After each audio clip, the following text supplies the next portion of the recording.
Hello and welcome to another update video about Polkadot. So Polkadot is moving at the moment into the desired direction. Yeah, I made you aware that in my opinion currently the price action does not justify a more bullish wave count, and we are heading down pretty much at the moment as expected. Yeah, we counted here a triangle, as you can see here on the chart, an A, B, C, D, E Elliott Wave triangle.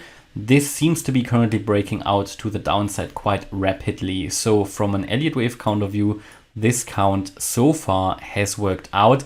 Real evidence for that we will not get until we break below 648.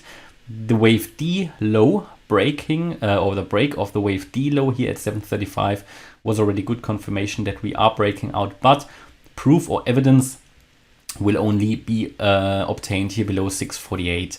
Yeah, the wave B low. You always want to break out, or you only get really confirmation below a wave B low, or yeah, you invalidate your triangle above the wave A. These are the two things that we've got here on the radar. Now, this is currently how it's looking like. We can count this also bullish. I've got my problems with that because the price action was a bit too weak. Yeah? But we can also count this bullish, and maybe I'll show you that on a different chart. But what would we expect here in the bearish count? In the bearish count, we would now expect it to go down to 648. That, in my opinion, is the next support. We can also add the VPVR to the chart here to see, is there another volume spike or anything? Well, here maybe, yeah, so around 675. Yeah, I would expect some support. Yeah, so this is what we can expect from a support level, 675, before we come down really to that 648 level. Absolutely possible and likely. And then if we really go below this level, then we will break 641, and then we will make a lower low, and then we could count 5 waves to the downside as complete. So a good target for that would be the 562 level. That is the 88.7% Fibonacci retracement level for Polkadot. On the other hand, let's take a look at the more bullish wave count. Maybe we'll use the Coinbase chart for that. I'm only going to show you here the last price action here from the swing low from the 18th of June. And this can purely be understood, yeah, as the other cryptos as well, as here a first wave to the upside, so a wave 1 at 849, and then this is what we're doing here is a wave 2. Now this is the bullish wave count, 1, 2.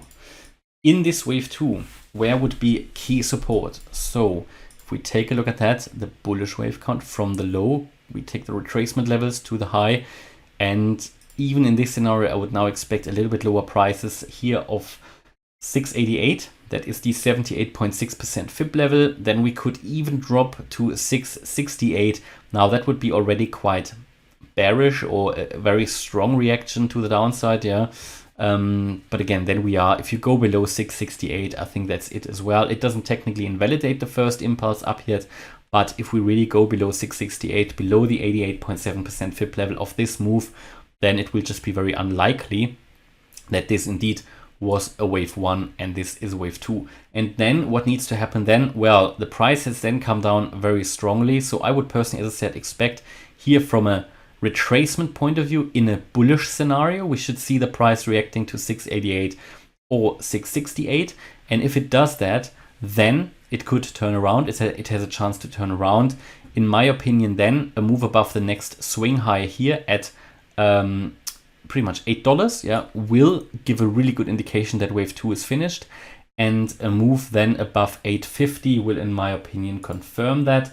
And then we would be, with a high likelihood, already be in a wave 3, which we would find somewhere up here, yeah. And we can also calculate the target for that. Target for wave 3, the first target would always be the 1.618 extension.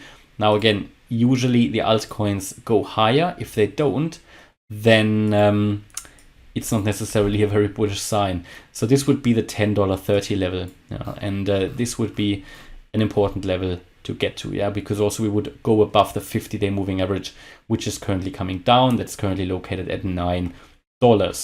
Which scenario is going to work out? In my opinion, at the moment, the triangle would be the preferred one that I showed you, the more bearish wave count, where we would eventually make a lower low. But this is pure speculation at the moment. It is currently working out, that wave count, absolutely. We've seen the ABCDE triangle. We are breaking out to the downside. On the other hand, this is also here a very valid count, but to validate the bullish count, we would have to find support now at, for example, 688, then turn around, move above this swing high at $8, then $8 and here 45, and then move to 10.30. Then we would at least have 3 waves completed. So this is where we are at. Yeah, so it's a lot of uncertainty at the moment in the markets. Absolutely, a lot of uncertainty in the markets at the moment, and the charts represent that at the moment, because this is always the case when we are in a possible trend change mode. We are currently investigating if this is already a breakout to the upside. At the moment, it is possible to count it like that, but it would be very, very early in the uptrend. Or we can count here bullish at the moment is a 1-2, and you don't really want to enter in a wave 2 because the uptrend isn't confirmed yet. Where you want to get into is a wave 3 to the upside, yeah, early, because this is usually the strongest trend.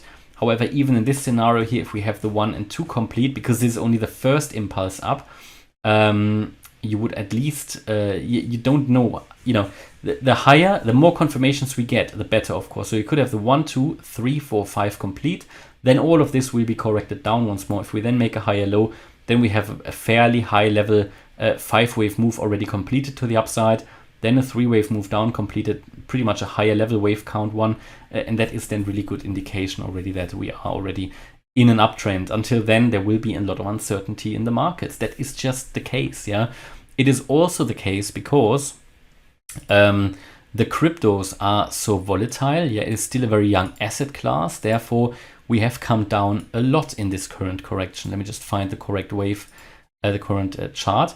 We have come down a lot, you know, in this current correction. And therefore, structurally, very, very relevant levels are just very, very high and very far away from current levels.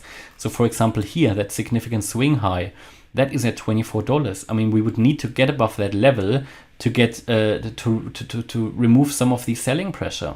But that is from here more than a 3x. Yeah, so it's up to you if you want to wait for that confirmation. I won't. Yeah, I'm dollar cost averaging now into cryptos, not necessarily so much into Polkadot, you know. But there you go. More Bitcoin, Ethereum, ADA. That's pretty much it at the moment. But I'm soon going to look into some other cryptos again. All right, so hopefully you liked the update about Polkadot. Hopefully you liked the update. If you did, please hit the like button, leave a comment and subscribe. And if you really like the content, check out the channel membership. Thanks a lot for watching. Bye-bye.